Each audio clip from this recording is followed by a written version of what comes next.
est 15h08. Bonsoir à tous. Bonsoir Stéphanie Sérac. Oui, bonsoir Judith. Bonsoir à tous. Bonsoir Madame la présidente également du conseil départemental. Madame Josette Borel-Incertain, vous serez notre dernière invitée Au cœur de la vie, au cœur de l'actu. Merci d'être avec nous.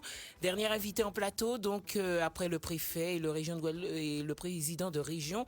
Eh bien, c'est à votre tour, chers auditeurs, de lui poser en direct vos questions. Vous le savez, le domaine de compétences du conseil départemental, ces domaines sont nombreux, donc l'antenne vous est ouverte. C'est une collectivité, on le sait, qui gère des problématiques au cœur de nos préoccupations de tous les jours, au cœur des situations des plus difficiles. Le numéro de téléphone, vous le connaissez, le 96 27 27. Mais avant de venir, eh bien chez nous, Madame la Présidente, il y a eu un petit souci sur la route. Oui, il y a eu un accident, vous êtes arrivé, déjà vous aviez mal à l'épaule, on vous remercie d'avoir conservé ce rendez-vous avec RCI, mais c'est pas évident puisque vous venez d'avoir un accident, c'est ça, juste à côté de chez nous. C'est pas évident, mais je tenais à respecter ce rendez-vous parce que je me devais aussi de pouvoir dialoguer avec les Guadeloupéens. Donc c'est vrai que ça aurait pu être très grave, mais je crois que le temps de l'émission, je prendrai le temps d'échanger, d'écouter, de parler, et on verra après. Mais c'est vrai que c'est ça aurait pu être.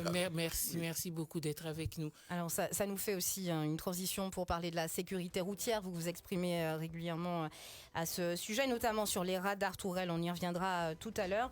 Mais c'est aussi l'occasion de parler en parlant de sécurité routière. On vient d'apprendre cet accident de la voie publique, un autre que le vôtre. C'est au rond-point de Versailles, vers 14h10. Un homme de 46 ans, inconscient, en arrêt cardio-respiratoire. Le véhicule était sur le toit quand les secours sont arrivés. Donc ça, c'est pour l'actu. Pour parler de sécurité routière, on va commencer déjà sur ça. Je ne sais pas si vous avez entendu l'interview de monsieur le préfet, Philippe Gustin, c'était le 17 octobre dernier. Il a pu parler de la sécurité routière, notamment sur l'argent des radars. Et il a dit ceci, cet argent des radars qui revient en Guadeloupe et passe par le conseil départemental. Mais voici ce qu'il disait le 17 octobre dernier, on l'écoute. Oui, l'argent, monsieur, part à Rennes. Mais il revient en Guadeloupe. L'année dernière, c'est 1,8 million d'euros qui a été versé au conseil départemental, tout petit peu au conseil régional, à charge au conseil départemental de le reverser aux communes pour en particulier faire des travaux d'aménagement de la chaussée dans des endroits qui sont dangereux. Et c'est fait? Parce que vous avez dit à charge de... Oui, c'est fait. Alors, pas toujours avec la célérité et la diligence qui vont bien, mais c'est fait. Et en tout cas, je veux tuer cet argument selon lequel ces radars tourelles seraient uniquement faits pour taxer les Guadeloupéens. Alors c'était une question d'un auditeur qui lui demandait, mais justement cet argent, est-ce qu'il va, est-ce qu'il revient en Guadeloupe? Et le préfet disait pas toujours avec la diligence, c'est pas souvent reversé avec la diligence qu'il faudrait. Ce sont les termes du préfet. Qu'est-ce que vous auriez à lui répondre? Je voudrais quand même, et je l'ai dit au préfet d'ailleurs lors d'une dernière réunion à laquelle nous étions conviés pour parler d'ailleurs des radars tourelles, que ce n'est pas exact. Une petite partie de la somme certainement, parce que c'est à peu près 300 000 euros que nous recevons, mais qui transitent pas. Heureusement que vous avez dit transit, parce que c'est entièrement reversé aux communes de moins de 10 000 habitants. Nous servons simplement de boîte aux lettres. Donc ce n'est pas du tout utilisé pour refaire les routes départementales ou je pense pour la région, les routes régionales. Je crois qu'il fallait remettre les choses et je tenais à le dire ici aussi. Est-ce que c'est fait en diligence? Parce qu'il disait que c'était pas tout à fait... Dès que je reçois, ça ne transite pas puisque je n'ai aucun... je n'ai pas à garder cet argent qui ne m'appartient pas. Je distribue, je redistribue cet argent dans sa totalité aux communes de moins de 10 000 habitants. Et je pense que c'est important de rappeler, puisque nous parlons de radar tourelle, je crois que si ça serait quand même, je dirais, un petit peu plus honnête si l'État reversait la totalité à la Guadeloupe. Mais au-delà, je pense que, puisqu'on parle de sécurité routière, il faudrait, et j'insiste, et je l'ai dit à monsieur le préfet, je préférerais de la prévention. Les radars tourelles sont là pour la sanction. Mais en avant, en amont, il faut de la prévention. La prévention que l'on faisait avant, parce qu'il y avait des brigades qui intervenaient ici ou là, qui pour l'éclairage, parce que nous savons, nous qui roulons de nuit, c'est vrai que l'éclairage pose parfois problème. La qualité des routes, certes, mais il y a l'éclairage, il y a parfois les pneus, il y a aussi parfois le fait que la personne roule sans assurance. Donc la prévention permet d'être en règle avec les lois de la République. On va rappeler les compétences départementales, ça va nous donner aussi un terrain de jeu, on va dire, pendant cette heure, qui est déjà bien entamée. L'action sanitaire et sociale, la sécurité incendie, l'enseignement, enfin c'est surtout la gestion des collèges, la culture, avec pour les musées notamment, l'aménagement durable du territoire, la gestion des routes et des déplacements, les aides en faveur des communes ou des associations, et le soutien à l'emploi local. Voilà pour le cadre, mais tout de suite on va sur le standard. Et nous allons retrouver Pascal qui est en ligne avec nous. Bonsoir Pascal. Oui, bonsoir. Oui, Madame la Présidente du Conseil Bonsoir. départemental avec nous. Bonsoir, On vous écoute. oui. Alors, j'aurais aimé comprendre pourquoi l'attente est aussi importante quand on fait un renouvellement d'allocation d'adultes handicapés. Donc moi, je suis la maman d'un jeune homme adulte, donc, et un dossier de renouvellement en avril 2018, il y a un retour en septembre 2019. Et après des relances et des relances et des relances. Et quand même, en bien même, on se rend sur place, on nous dit oui, il y a du retard, mais ça fait des années que ça existe, ce retard. Donc que fait-on pour pouvoir améliorer les choses? Merci. D'accord, merci Pascal pour votre question. Il n'y a pas si longtemps, le 7 novembre, il y avait pas mal de familles qui se sont manifestées devant le siège de la MDPH à Gosier. On peut écouter l'ambiance, oui, justement, juste avant que vous ne répondiez. Ce qu'on voulait aujourd'hui, c'était vraiment avoir un rendez-vous avec la directrice de la MDPH. Manque de bol, la directrice de la MDPH n'est pas là. C'est vrai que si on avait téléphoné, peut-être qu'elle aurait été là. On a décidé de faire une surprise, de venir comme ça. D'accord? Il faut qu'on aille au département, sa maison départementale. Il faut aller voir Madame Borel-Lacertin et personne d'autre. Il n'y a qu'elle qui doit nous recevoir. Il faut arrêter d'aller voir la directrice. On a vu avec Madame Jean. On a souffert pendant des années et c'est grâce à elle que nous avons cette merde-là. Donc c'est maintenant qu'il faut faire bouger les choses. Là ce matin, la seule chose qu'on peut faire, c'est fermer la MDPH de Gosier. On va mettre un cadenas et basta.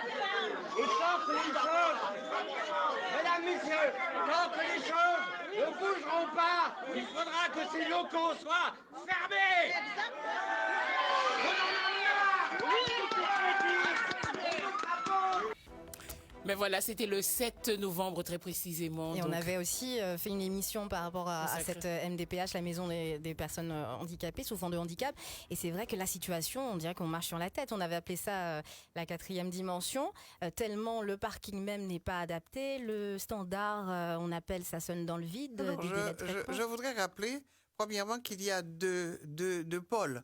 Il y a Bisdari, peut-être que le jour où ces personnes sont allées au Gosier, Madame la directrice de la MDPH était à Bisdari. Mais ils ne voulaient pas la voir, elle, ils voulaient vous voir, vous, directement. Oui, mais je parle parce qu'ils ont dit que la directrice n'est pas là. Il ne faut pas dire que la directrice n'est pas là. Il y a un autre pôle qui est Bisdari. Donc, première chose. Deuxième chose, les réponses se font avec... Il y a un partenariat. Il y a la CAF, il y a un certain nombre d'instances qui permettent, bien sûr, de gérer le dossier et de donner un avis sur le dossier. C'était un renouvellement pour cette dame. C'est vrai qu'il ne faut pas non plus occulter le fait qu'il y avait beaucoup de dossiers qui étaient en retard. Je dirais bien qui étaient en retard, puisqu'entre-temps, j'avais embauché 2 personnes supplémentaires de façon à pouvoir activer les choses. Ça ne se passe pas seulement, d'ailleurs, dans notre département. Ce n'est pas une excuse, mais nous avons constaté, nous le savions, qu'il y avait un certain nombre de retards, je dirais, conséquents, et qui mettent parfois aussi à rude épreuve les patients qui viennent frapper à la porte de la MDPH. Mais je crois que là aussi, nous dispensons, nous payons, je dirais, une aide de solidarité après que la CAF aussi ait donné son avis. Donc c'est pour cela d'ailleurs que nous avons décidé ensemble de mettre en place une commission qui est une commission, je dirais, en dehors du handicap, la conférence territoriale de l'action sociale et familiale, dans laquelle nous allons englober aussi les personnes handicapées pour que les réponses que nous apportions soient des réponses beaucoup plus concertées, beaucoup plus rapides. Et c'est vrai que j'en suis consciente qu'il y a un certain retard, parce que j'entends les gens, mais les gens m'appellent aussi personnellement en me disant, Madame Borel, on ne fait rien, on appelle à la DMDPH, il n'y a personne qui répond, et j'en suis consciente. Il n'y a pas de moyens, il n'y a même pas de standard vraiment. Il y a un standard. Nous sommes en train. Il n'est pas informatisé. On est en train de revoir un certain nombre de choses. Il y avait tant à faire. On est en train de voir comment humaniser mieux. Quand quelqu'un a déjà un problème, quel qu'il soit, et qu'il vient frapper à la porte du conseil départemental, il ne vient pas parce qu'il a envie d'y venir. Il vient parce qu'il y a une nécessité. Et je rappelle ce que nous avons décidé, cette collectivité de toutes les solidarités, elle doit être aussi capable de donner, d'être plus aimante, si vous voulez. J'emploie volontairement ce mot. Cela veut dire pouvoir accueillir dans de meilleures conditions. Nous allons vraiment prendre à bas le corps. Maintenant, j'ai une nouvelle directrice, puisque Madame Jean a assuré jusqu'à son départ à la retraite. Madame Tarrer, elle est là et elle est bien consciente qu'il y a... oui, elle est là. Elle a accepté un poste qui est un poste compliqué, un poste difficile, mais on est armé actuellement pour pouvoir, avec Madame Chantal Lérus, pour pouvoir apporter des réponses rapides et de vraies réponses. Nous allons retourner au standard. On va rester toujours, je pense, avec les personnes en situation de handicap, avec Lydia qui souhaite intervenir. Lydia de Mornalo, bonsoir. Bonsoir. On vous écoute. Oui. Alors, je voulais poser une question à propos des transports pour les enfants handicapés, en général les petits. Est-ce que le département a un œil, est-ce qu'il y a des contrôles sur l'état des voitures? C'est ça ma question. Merci pour votre question. Je préférerais vous dire que nous essayons de contrôler quand il le faut. Maintenant que vous m'interpellez, je verrai avec mes services si ça a été fait, par exemple, sur Mornalo. Si vous posez cette question, madame, c'est que vous-même, vous avez constaté peut-être que la voiture qui transportait soit un enfant que vous connaissez ou encore votre enfant avait quelques problèmes. Donc, c'est une sensibilisation. Je suis contente que vous ayez posé cette question de façon à m'interpeller et à me dire et à mettre, je dirais, peut-être un petit peu plus de vigilance de ce côté-là. Oui, mais le pire, c'est que là, je vais partir pour aller récupérer. Je suis obligée de faire le transport, aller emmener mon enfant et venir le récupérer. Mais je trouve que, moi, je suis parent, j'ai fait remonter la chose, mais je me suis dit que, normalement, cette entreprise, je ne citerai pas, ne devait pas être sur le marché, d'autant plus qu'on me dit que ce sont des appels d'offres. Donc, c'est pas sous prétexte que ce sont des trucs des entreprises qui sont moins chères, mais que, personnellement, non, je suis inquiète. Je prends bonne note, madame, et je vous tiendrai au courant. Vous pourrez rappeler les services de façon à ce que nous puissions vous porter une réponse et à l'ensemble des personnes concernées. Donc, hors antenne, si vous voulez donner votre numéro de téléphone, ça sera très bien. Et merci de m'interpeller pour pouvoir porter une vraie solution et une vraie réponse. Et on gardera s'il y a une suite. On va continuer sur le standard. C'est Rudy de Capesterre-Belle-Eau pour les indemnisations des pêcheurs par rapport au chlordécone. Bonsoir, Rudy. Bonsoir, madame. Allez-y. Bonsoir, madame la présidente. Bonsoir. Je voulais demander la question, puisqu'on est en attente au niveau des matelots. Je suis étant qu'élu du comité régional de pêche, les matelots me disent, ça fait déjà 2 ans, quand est-ce qu'ils touchent leur indemnisation du chlordécone au niveau des matelots? Je pense, je ne saurais pas vous dire exactement, mais nous avions déjà fait une première intervention auprès des matelots. Peut-être qu'il y a quelques matelots qui n'ont pas été indemnisés. Là aussi, si vous voulez bien laisser votre numéro hors antenne, je me ferai un plaisir de vous donner la vraie réponse, puisque la mienne actuellement elle est partielle. Ce que je vous dis, puisque nous avions d'abord indemnisé les patrons les pêcheurs, et vous savez comme moi qu'on avait laissé un peu de côté les matelots. Mais je crois, si je ne me trompe, je crois que certains matelots, peut-être pas la totalité, ont déjà été indemnisés. Je suis au comité, pour l'instant, ça n'a pas été fait. Hein. Vous nous avez fait la promesse depuis le jour du barrage à la région. Ça fait déjà 2 ans, mais rien n'a été fait. À la région? Oui, à la région. Vous étiez à la région. Vous nous avez dit que vous allez faire le nécessaire pour les matelots. Parce que la région est responsable des patrons. Mais non. Enfin, écoutez, je préfère ne pas garder l'antenne avec ce problème-là. Mais si vous me laissez votre numéro, je vous rappellerai. Ok, ou bien rappeler au comité, parce que c'est le comité... je rappellerai le comité. Ok.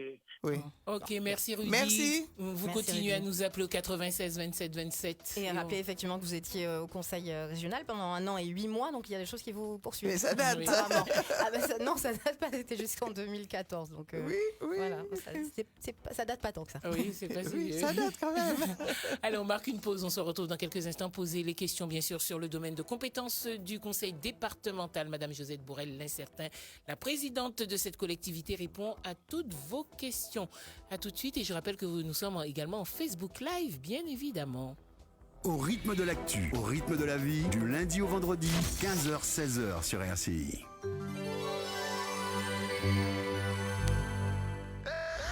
Hey, comment ça cache? Ça cache bien sur RCI, ça cache 10 000 €.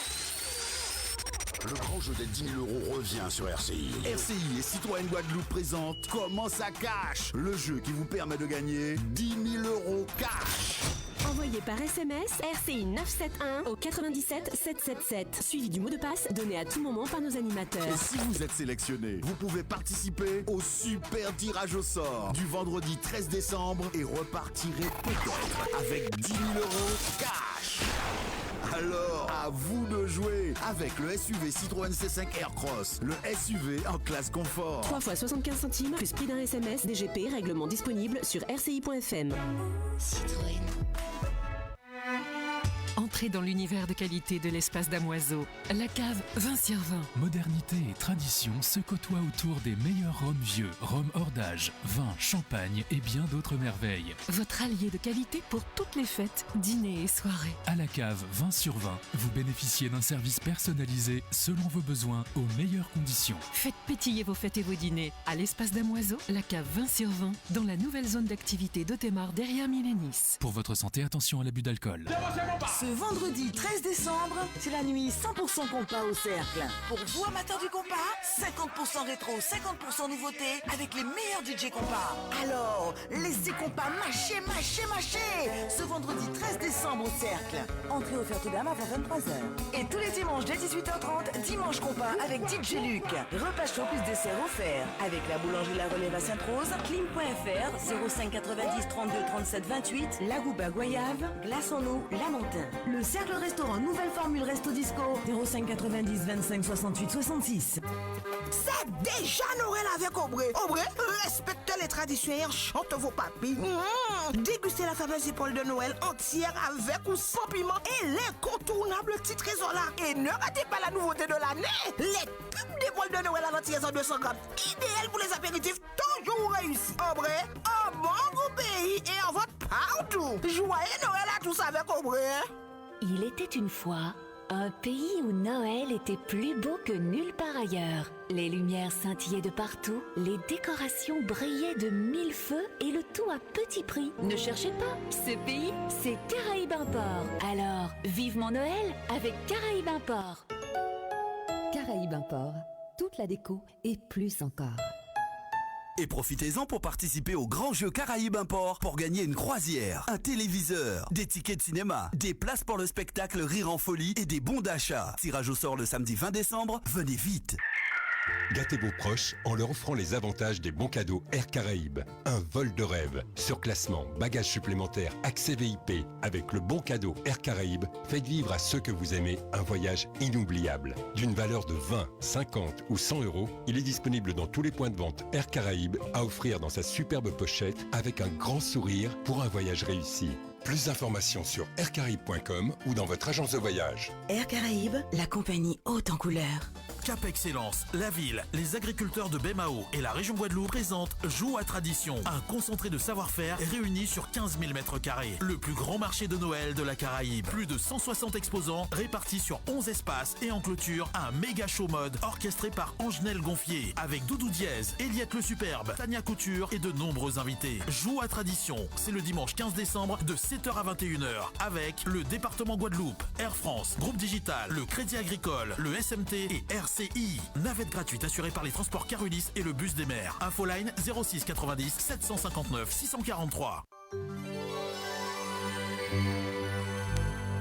RCI, c'est la vie. L'actu, c'est la vie. Et votre avis compte. Exprimez-le. De 15h à 16h. Au 0590 96 27 27. Madame la présidente du conseil départemental, Josette Borel-Incertain, répond à toutes vos questions. Et nous allons prendre tout de suite, nous retournons au standard, retrouver Camille, je crois, qui intervient sur la sécurité routière. Bonsoir Camille. Oui, bonsoir Rosidie, bonsoir Madame la Présidente. Bon, je vous appelle depuis la métropole, j'écoute l'émission justement parce que je suis originaire d'Anse-Bertrand, mais je vis en métropole depuis 40 ans. Oui. Madame la Présidente, je sais que normalement, il y a le président de région et il y a Madame la Présidente.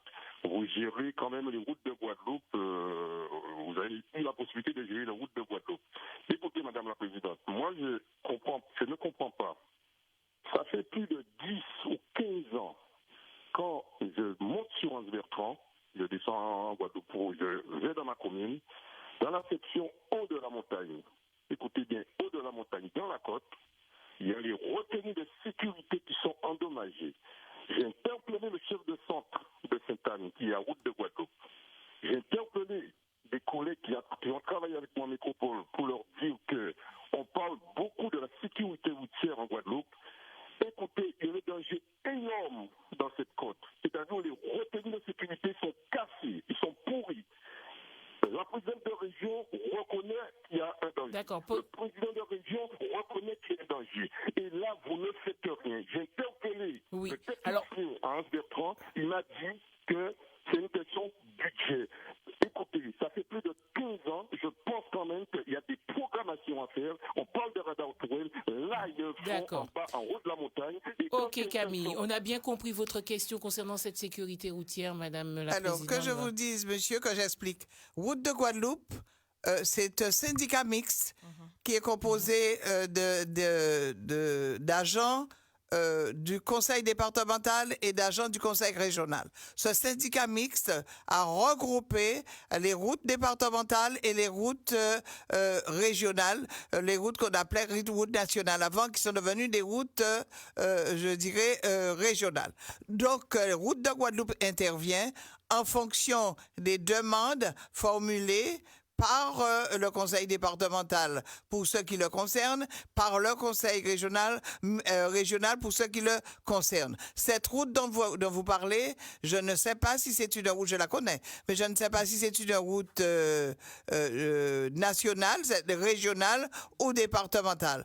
Je crois que dans le Nord Grande Terre, nous sommes très attentifs. Il n'y a pas si longtemps, j'ai vu avec le maire de Petit-Canal, le maire d'Anse-Bertrand, justement, nous avons sillonné et nous avons vu là où c'était accidentogène parce que les routes sont belles, elles sont traitées. Peut-être que sur cette route, il y a un problème de rail. J'en parlerai à monsieur le directeur de route de Guadeloupe qui me précisera que c'est une route nationale ou une route régionale ou départementale et on interviendra ou j'interpellerai monsieur le directeur de route de Guadeloupe pour qu'il regarde et pour qu'il m'en rende compte. Alors là bon, c'est bien, cet homme appelle, il dit que ça fait 15 ans. Il y a quand même une question, même quand on généralise, il n'y a pas vraiment, il n'y a pas aussi quelque chose à faire pour intervenir avant que les gens aient à appeler quand on voit qu'il y a des... Mais je ne sais pas si c'est une route qui m'intéresse. Je généralise. Oui. Quand effectivement on voit qu'il y a des problèmes d'éclairage sur la gestion des routes, même pas en tant que présidente du conseil départemental, vous êtes aussi à Route de Guadeloupe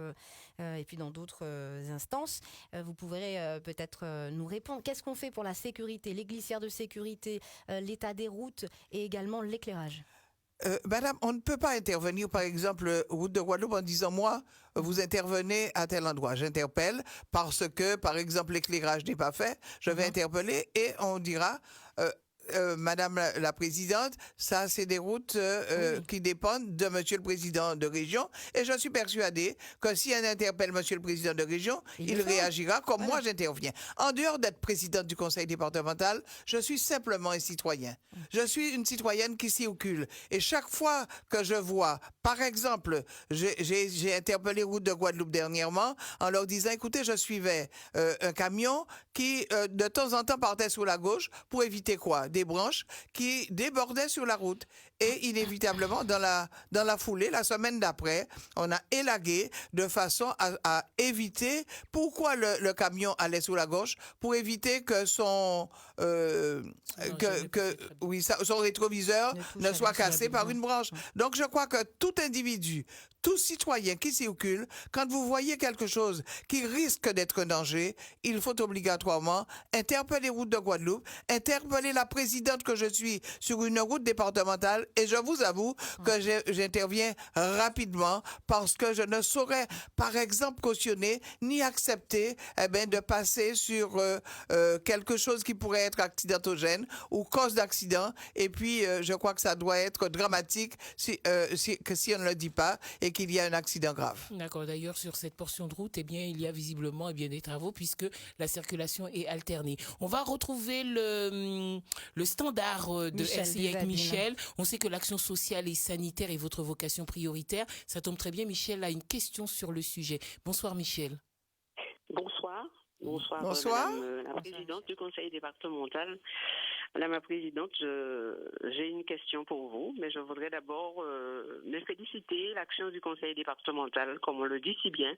Vous vous occupez des Guadeloupéens de la naissance jusqu'à la mort. Madame la présidente, il n'y a pas si longtemps, vous avez organisé les assises territoriales de la famille. Et un certain nombre d'idées ont été retenues dans ce livre bleu pour l'outre-mer. Il n'y a pas si longtemps non plus, vous avez procédé à l'installation de la conférence territoriale de l'action sociale et de la famille. Est-ce que vous pourrez nous dire, Madame la Présidente, que contient effectivement cette installation? Quels sont les partenaires qui sont avec vous et quelles sont les préconisations qui ont été retenues? Merci pour cette question parce que c'est une question qui me permet de faire un petit retour en arrière sur les assises de la famille. Les assises de la famille, nous étions autour d'une table. Il y avait tous ceux qui interviennent de près ou de loin. Par exemple, je commencerai par la santé, l'ARS, l'éducation, le rectorat, la CAF, la sécurité sociale, nous-mêmes et l'UDAF, par exemple. Et nous nous sommes rendus compte que tous on fait la même chose. On accompagne les familles, on accompagne les personnes en difficulté, mais on le fait parallèlement, sans jamais ou encore rarement penser global. Et donc, dans le cadre des assises de la famille, qui correspondaient aux assises des Outre-mer, nous avons souhaité mettre en place cette conférence territoriale de l'action sociale de l'action sociale et familiale, la CTASF, de façon à ce que ensemble nous puissions réfléchir et porter une réponse globale, c'est-à-dire la plus appropriée possible et la plus rapide possible aux problèmes qui nous sont posés. Je pense que c'était une avancée. Je l'ai proposé à Madame la ministre des Outre-mer. Monsieur le Président de la République a considéré que c'était une excellente manière de pouvoir régler les problèmes sociaux sur un territoire. Donc, ça a été pris dans le livre bleu et actuellement, je crois que nous sommes pas même au stade expérimental que nous avons déjà dépassé, mais nous pouvons donc déjà dire, d'ailleurs, quand j'ai installé cette conférence, la Martinique devait venir avec nous pour essayer aussi de voir comment mieux maîtriser, surtout en Martinique, mieux maîtriser les aides que nous apportons à nos concitoyens qui sont les plus en difficulté. Donc, très rapidement, par exemple, nous avons passé à une journée de la Concorde parce que je crois que sans cette solidarité intrafamiliale, parfois intergénérationnelle, la Guadeloupe ne tiendrait pas, vraiment ne tendrait pas, comme je dirais, vers cette solidarité qui a toujours été exemplaire dans notre région. Voilà, merci pour votre réponse. On retourne sur Facebook parce qu'il y en a des questions Facebook également. Et on va juste signaler également qu'il y a quand même quelques questions pour vous sur l'eau, alors que ce n'est pas votre compétence, mais que vous avez aussi un plan d'urgence. Je vais lire la question de Freddy Mozart. Bonjour Madame la Présidente, même si l'eau n'est pas de votre compétence, je constate quand même que vous avez déjà beaucoup œuvré en ce sens. J'ai 2 questions. Combien de kilomètres de tuyauterie ont déjà été réparés ou sont en cours? Et combien d'usines seront construites ou sont en cours? Merci parce que c'est vrai que ce n'est pas de ma compétence, mais dès 2015, je me suis jeté à l'eau. Jeté à l'eau, pourquoi? Parce que après la campagne électorale, pendant la campagne électorale, j'ai constaté que comme chez moi aussi, beaucoup trop de familles restaient des journées, parfois des semaines sans eau. Donc, dès mon arrivée, il y avait les deux conduites sous-marines, Trois-Rivières, Les Saintes et Désirade, Pointe-des-Châteaux, qui fuyaient depuis un moment. On a fait venir une entreprise avec des scaphandriers, première opération sur l'eau, on a colmaté, donc il n'y a plus de problème. Depuis donc 2015, j'ai continué ce qu'avait fait mon prédécesseur. Je n'oublie pas, nous avons eu un plan de secours numéro 1, numéro 2, numéro 3, que nous avons continué parce que les deux prédécesseurs, Victorin Lurel de côté et Jacques Gillot, avaient bien compris qu'il fallait dépasser ses obligations, je dirais, légales et ses compétences et faire, je dirais, parler de solidarité. Et depuis, nous avons, je dirais, fait 50 km, le conseil départemental, 50 km de réseau. Nous avons livré 8 usines. Bien sûr, ce n'est qu'une goutte d'eau dans l'immensité des problèmes qu'il y a à faire. Mais je ne doute pas qu'avec beaucoup de sérieux, puisque les autres nous ont rejoints, conseil régional, EPCI, nous irons beaucoup plus loin et nous allons pouvoir dire l'an prochain, plus de tours d'eau. C'était ce que j'avais dit en 2015. Je le redis, 2020, j'espère qu'il n'y aura plus de tours d'eau. Et notamment, on va justement parler d'où vient l'eau des abîmes, puisqu'on parle beaucoup de Perrin, de Boivin, l'usine de Perrin, les réservoirs de Boivin. Et en août dernier, quand les travaux... on en avait parlé, Éric Jalton notamment, qui annonçait plus de tours d'eau, enfin un petit peu moins de tours d'eau d'ici le début de l'année 2020. Mais d'où vient cette eau? Il n'y a pas de source que je sache aux abîmes. Et Madame Collard, exactement, Madame Collard de Eau d'Excellence m'avait répondu, et c'est de l'eau brute du conseil départemental. On va l'écouter à ce sujet tout d'abord. Alors l'usine est alimentée, donc l'usine de Perrin, par l'eau brute qui est gérée par le département, l'eau agricole prise en rivière. Donc c'est de l'eau brute qui n'est pas traitée, l'eau brute sans traitement qui est prise en rivière Bras-David, puisque le département dispose d'un certain nombre de prises d'eau, et aussi au niveau de la grande rivière Aguayave. Parce que normalement c'est de l'eau agricole, est-ce qu'on doit l'utiliser pour l'alimentation d'eau? Oui, en fait, alors il faut savoir que les capacités du département sont largement suffisantes pour pouvoir desservir à la fois donc les agriculteurs et alimenter effectivement les besoins en eau potable des populations. Donc ce n'est pas effectivement la première usine, puisqu'il y a l'usine du Moule qui est également alimentée par le réseau d'eau agricole. Le département a les capacités nécessaires pour desservir les besoins en eau potable des populations, par le biais des traitements faits en usine d'eau, mais également pour répondre aux besoins des agriculteurs. Et voilà pour ce constat. Oui, Madame Collard a raison, la ressource est là. Nous avons suffisamment d'eau. Donc nous avons, je dirais, 650 kilomètres. De réseau pour l'irrigation, donc c'est de l'eau brute. Donc nous vendons cette eau brute à Eau d'Excellence qui bien sûr traite cette eau et la redistribue, traitée à ses concitoyens. C'est cette eau-là que j'ai, moi, en tant qu'abimienne. Ah oui, alors ça c'est déjà fait en fait. Est-ce que ça existe ou ça existe, absolument. Mais vous savez, non, pas seulement pour Eau d'Excellence, d'autres usines. Et quand en période de sécheresse, on utilise cette eau brute qui est transformée, traitée pour être redistribuée, normalement eau potable dans nos robinets. Elle l'a dit, mais je vais vous faire le répéter juste pour réagir. Il n'y a pas de risque que ça soit en concurrence avec la production agricole et non, pas du tout. Nous avons suffisamment d'eau.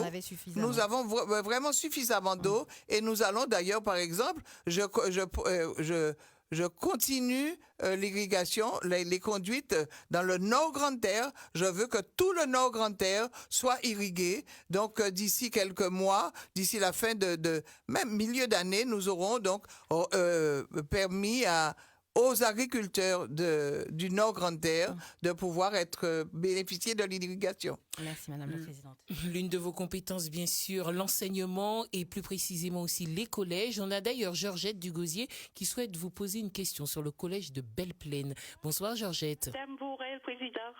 Bonsoir. Bonsoir Judith. Oui, bonsoir. Ah, Judith, au tout belle, quoi chanter Noël. C'est bien Judith. Madame Bourrel, félicitations. Merci. Parce que quoi, son bel travail, les jeunes. Tout le temps, quand ils sont là, moi, aimé. Merci. Oui, merci. Merci beaucoup. Et quelle est la question? Oui, on peut parler d'être tout le temps. Madame Bourrel, quoi, son bel travail. Nous payons devant mon corps, là, on est parti. On n'a pas dit ça. Vous me faites chaud au cœur. Madame Bourrel, le collège Belle-Plaine. Oui. Passez là, ils mettent des bacs. C'est si nous n'avons vu attendre qu'à 5h30 pour aller à l'école Brandwich, la montée. Pani en abri, là, la pique a tombé. Au bac là, et il a déposé les ordinateurs là.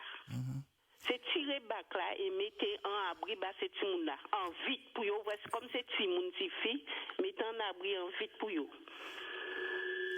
Très bien, j'entends la question, mais depuis un an, le conseil départemental n'a plus en charge le transport scolaire ni le transport tout court, sauf, comme j'ai répondu tout à l'heure, la prise en charge des enfants handicapés. Donc, je crois que j'ai entendu et je transmettrai, mais je crois que c'est aussi important de dire à nos compatriotes que des zones sont réservées pour les encombrants, des zones sont réservées pour les ordures, et il faut respecter un petit peu nos jeunes, parce qu'à 5h du matin, parfois à 5h30, ils sont déjà debout pour pouvoir attendre le bus. On doit aussi les respecter, permettre à ces enfants-là de commencer une journée dans de bonnes conditions. Donc, j'interpelle aussi mes concitoyens du Gosier de façon à leur dire, ces enfants-là sont les nôtres. Essayons de les accompagner au mieux, puisque c'est le destin de la Guadeloupe qui se joue à travers ces enfants-là. Merci pour votre question et on va retrouver une auditrice de Sainte-Anne, Gladys, qui veut nous parler des familles d'accueil. Bonsoir Gladys. Bonsoir Judith, bonsoir Madame Bourrel l'incertain. Bonsoir. Oui, je vous appelle au sujet de familles d'accueil. Je voudrais savoir si on ne va pas nous augmenter parce que c'est un travail qui est assez dur.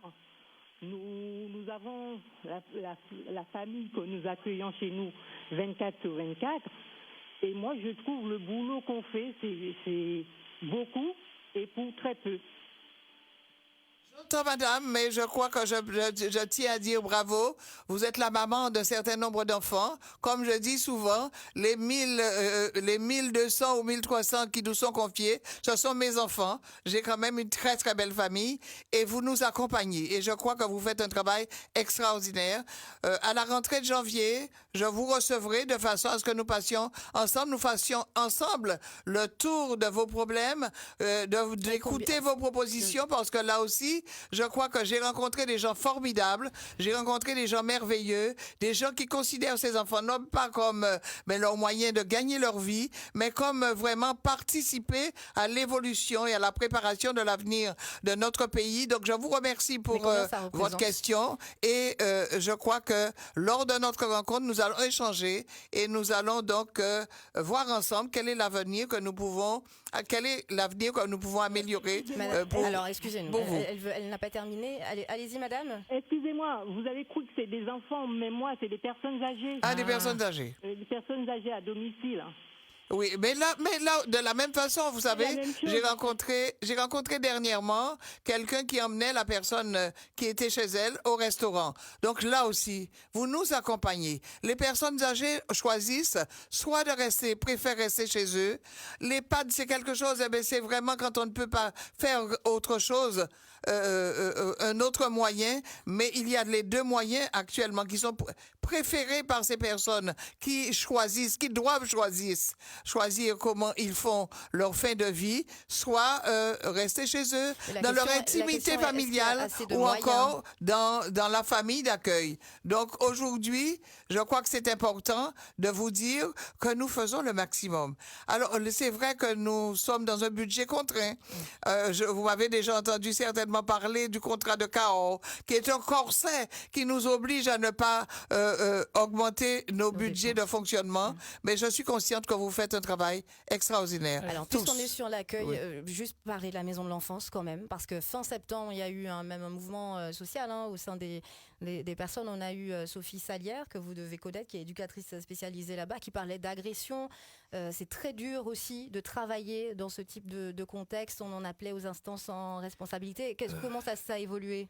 Vous savez, les enfants que nous avons au conseil, à la maison de l'enfance, ce sont des accidentés de la vie. Bien sûr, mais nous les sortons, ils sont en danger dans leur famille. Nous les sortons de là. C'est un arrachement que nous faisons quand nous allons les chercher et les emmener à la maison de l'enfance. Ils sont en danger dans leur famille, mais ils sont avec papa, maman. Et parfois, ils sont avec papa, maman qui sont je dirais, eux-mêmes des accidentés de la vie. Nous les emmenons là. Il y en a un peu plus de 1000 enfants qui sont placés, je dirais, mais nous devons trouver le moyen. C'est difficile. Ces gens-là aussi sont en détresse parce que leurs conditions de travail ce sont des gens, difficiles. des éducateurs spécialisés. Nous savons que ces enfants-là, il faut qu'ils arrivent à se reconstruire. On ne peut les reconstruire qu'avec de l'amour. Mais il y en a, nous le savons aussi, qui sont des enfants particulièrement difficiles. Exact. Et j'essaye d'ailleurs de construire 2 cellules de 12 filles et 12 garçons qui ne seraient pas à la maison de l'enfance. Parce qu'il faut les prendre, ce sont des adolescents ceux-là, et qui sont déjà, vous savez combien c'est difficile l'adolescence. Ils sont adolescents et adolescents en danger, adolescents ayant un passé douloureux derrière. Vous les avez rencontrés, les personnels, justement, après le mouvement social? Je siège au conseil, bien, à la maison de l'enfance. J'ai accepté, j'ai pris la présidence de la maison de l'enfance. Et les conditions dans lesquelles, dès mon arrivée, lesquelles j'ai vu comment les gens travaillaient, on est en train de reconstruire le conseil, la maison de l'enfance. Nous avons accepté d'y mettre 17 millions parce que je crois que, à la fois, accueillir dans de bonnes conditions, permettre aux gens de travailler dans de bonnes conditions, c'est aussi un atout pour pouvoir permettre à ces enfants-là de se reconstruire. Et à partir de cette année, je veux savoir ce qu'ils deviennent. Pourquoi ces enfants-là sont-ils là? Parce qu'il y a un problème. Est-ce que nous leur avons apporté quelque chose de supplémentaire pour leur permettre de poursuivre des études? D'être brillants demain? Ce n'est pas parce qu'ils sont nés dans une famille en difficulté qu'ils ne sont pas plus intelligents, aussi intelligents, parfois plus que les autres. C'était juste pour la question de moyens. Non, je vous l'ai dit parce que je voudrais que la Guadeloupe l'apprenne et l'entende, parce que trop souvent, on dit les enfants de la maison de l'enfance. Ils sont difficiles, ils sont en danger, mais ils ont besoin de notre amour. Un danger pour les personnels et pour les autres enfants, il faut le dire. Nous allons parler patrimoine maintenant avec la question de Marie qui nous appelle de Port-Louis-sur-Beauport. Bonsoir Marie. Oui, bonsoir. Bonsoir. Bonsoir Judith, bonsoir Madame Lecertain, bonsoir à tout le monde. Bonsoir à vous. Oui, j'appelle parce que c'est pour vous interpeller sur le site du train, Madame Lecertain. Il faut regarder plus attentivement ce qui se passe un petit peu. Je crois que c'est la région c'est vous qui vous en occupez. Et il y a tellement de choses qui se passent qu'on traverse au niveau du train du lycée. On se rend compte qu'un train arrive sans signalisation.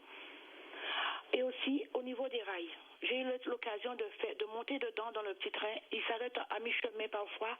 Et même quand on arrive au bout, là où le train s'arrête, il y a rien là. Il y avait un petit bar où on dégustait quelque chose. Là, c'est fermé. Il y a autre chose encore au niveau de l'aire du jeu du train. L'aire du jeu qui se trouve au niveau de Beauport.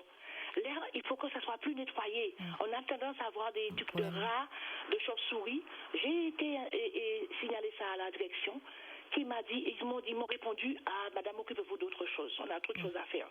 J'ai signalé à la mairie pour les panneaux. Parce qu'on n'a pas de signalisation, pas de clignotant. On a des élèves qui sont à l'école, là, qui peuvent quitter à n'importe quel moment. Ma fille m'en a parlé, me dit, maman, on voit qu'arriver un train. Il faut expliquer à la mairie. Vous l'avez dit, Marie, on va laisser la présidente répondre. Très, très bien. Vous savez, on vient de remettre, je dirais, en service ce fameux petit train. On a commandé un nouveau train, un deuxième train qui arrivera puisque c'est fabriqué seulement en Angleterre. Nous aurons donc, je veux vraiment que Beauport recommence à vivre. Nous avions un prestataire qui était la CEMAG, nous avons fait un appel d'offres et j'ai préféré confier la la nouvelle structure réaménagée, relookée à la SEM patrimoniale, à la SEM patrimoine qui est sous... qui est de la région. Je suis aussi actionnaire, mais c'est la région. Je n'ai pas hésité à confier, je dirais, l'animation à cette SEM patrimoine. Donc, vous m'interpellez et je crois que chaque fois que l'on parle de défection de panneaux, c'est-à-dire de risque d'accident, j'interpellerai monsieur le directeur actuellement. Mais vous ne le saviez pas vous nous en étiez pas rendu compte? Non, pas un panneau. Je ne peux pas savoir qu'il n'y a pas un éclairage, il n'y a pas un panneau. Non, le panneau, c'est une question de sécurité. Mais il y a une association, c'est la SEM Patrimoine, qui gère. Moi, à partir du moment où vous confiez, vous donnez un AOT à quelqu'un, donc la personne doit vous rendre compte. Elle est chargée de gérer. Elle est financée, elle est payée pour financer et pour animer le site. Oui, donc, merci madame pour votre question. Question de Jean Appleton, donc qui est sur notre Facebook Live. Alors il dit, en tant que présidente des routes de Guadeloupe, quel est votre avis sur la politique de sécurité routière en Guadeloupe, car il y a beaucoup d'accidents ces derniers jours. Est-ce que vous pouvez répondre rapidement? Je pourrais répondre rapidement parce que je pense que ça intéresse non pas seulement la présidente de Route de Guadeloupe, mais nous, je dirais de la même façon que je dirais les tourisme, c'est nous toutes. Sécurité sociale, sécurité routière, c'est nous toutes. Il faut obligatoirement réapprendre aux gens à respecter, je dirais, les vitesses. On se rend compte, on est tous pressés. Et c'est vrai que la route, elle est angoissante, elle est difficile, elle est dangereuse. À nous de faire attention. À nous de dire aux jeunes, eh bien, quand vous allez, je dirais, en boîte, qu'il y ait un qui ne boit pas. Pensez à ne pas non plus vous endormir au volant. Si vous êtes fatigué, ne le faites pas. Je crois que c'est ensemble qu'on doit se partager la route, à la fois les deux roues, à la fois les piétons. Il faut obligatoirement que le piéton, que celui qui a vélo est comme avant cette petite lampe de poche que l'on avait accrochée au vélo. Je crois qu'il faut revenir à un fonctionnement normal. Nous sommes sur un petit territoire et ce n'est pas normal qu'au jour d'aujourd'hui, que nous ayons 46 morts. Et en plus, vous aussi, aujourd'hui, on le rappelle, vous avez subi un accident. En fait, vous en parlez hors antenne. Vous m'avez dit tout à l'heure, j'étais à l'arrière, je me suis retrouvée à l'avant. Devant, oui. Et en fait, c'est quelqu'un qui sous la portière arrière, là où j'étais. Donc vous l'avez vécu en live. Donc, voilà. Et on le vit tous les jours sur la route. Il y a aussi un problème d'éducation et de savoir conduire et de cohabiter sur la route. Voilà, je pense qu'il y avait encore beaucoup de questions en suspens. Merci en tout cas pour tous ceux qui ont participé, qui nous écoutent et qui nous ont écoutés, suivis bien sûr sur la page Facebook. Oui, un dernier mot, Madame la Présidente. Alors un dernier mot, je voudrais dire tout ce dont je viens de parler. Ne se fait pas sans une administration engagée. Et je voudrais aujourd'hui dire que depuis 2 ans, nous sommes en train de réfléchir et de mettre en œuvre notre projet d'administration CAP 21 pour mieux permettre aux agents du conseil départemental de se former, d'être réceptifs. Et j'ai parlé d'une collectivité aimante et je crois que j'ai de la chance d'avoir une population qui est attentive à ce que nous faisons, mais des agents capables aussi de se mobiliser et de répondre présent. Et je crois que ce projet d'administration est fédérateur et nous permet de dire qu'on s'améliore tous les jours. Merci Madame la Présidente du Conseil départemental, Madame Josette Borel-Lincertin était notre invitée, la dernière bien sûr de cette année 2020. Dernière invitée, pas émission. Non, dernière invitée. Qu'est-ce que j'ai dit, émission? Non, mais dernière invitée pour l'année. Dernière émission, faudra quand même le dire, ce sera jeudi ou vendredi. Vendredi pour vous, jeudi pour moi. Merci à tous ceux qui nous ont suivis, merci à tous ceux qui nous ont aidés à préparer cette émission, le réalisateur Josué Blanchard, également Richie Nemozas pour le Facebook Live, également Yvon Sando pour l'assistance donc téléphonique. Merci à tous. 15h-16h.